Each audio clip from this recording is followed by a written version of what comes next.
Hello everyone, my name is Jason Akram. Today we're going to be talking about transformation. Now transformation, it doesn't sound exactly like what it means. We're not going to be able to transform people into animals or things like that. However, what we can do is we can transform white E. coli into blue E. coli. Wow, isn't that amazing? I'll tell you all about it. But first, let's get into the science. Transformation is when you add genetic information to any type of organism, right? So for example, today we're going to be adding a plasmid, which is a circular ring of DNA, to a E. coli bacteria. And so what are we going to be adding to our E. coli bacteria? Well, we're going to be adding something called GFP, or green fluorescent protein. And I think you can tell what it is by the name. It fluoresces green under UV light. I think that's really cool. That's just something random. And you know what? It actually appears in nature in jellyfish. Fun fact right there. Now, it's not as simple as just inserting the GFP gene through the plasmid into the bacteria to make it glow. There's a whole bunch of steps to do it. There's two.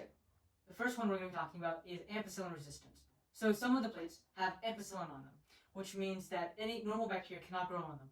But what we can do is we can add a gene for ampicillin resistance in the plasmid. And what this really does is when we insert the plasmid into the bacteria, it makes the bacteria resistant. So if we have a plate that has ampicillin on it, only the transformed bacteria are alive because only the transformed bacteria have the ampicillin resistance on the plate. The second thing is a little bit more complicated. It's called a arabinose activated promoter. So the plasmid, it also codes for a promoter.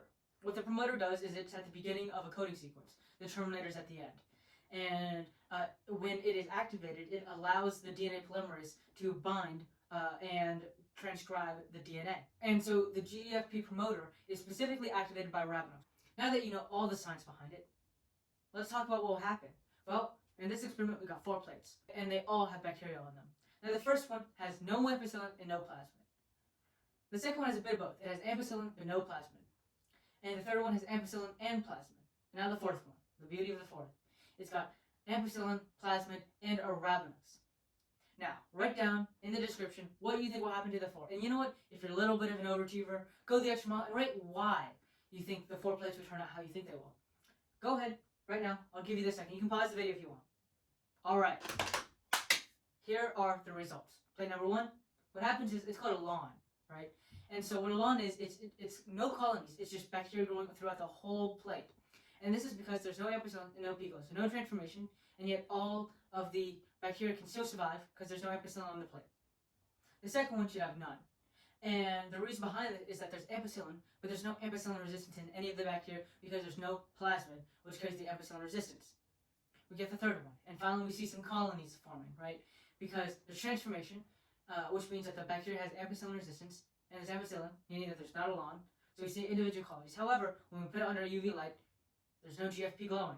And the reason behind that is because the GFP gene was never transcribed and never turned into a protein. And this is simply because the promoter wasn't activated and was blocking DNA polymerase. And so finally, the fourth one, with the arabinose, we get the beautiful, glowing in the dark, blue E. coli.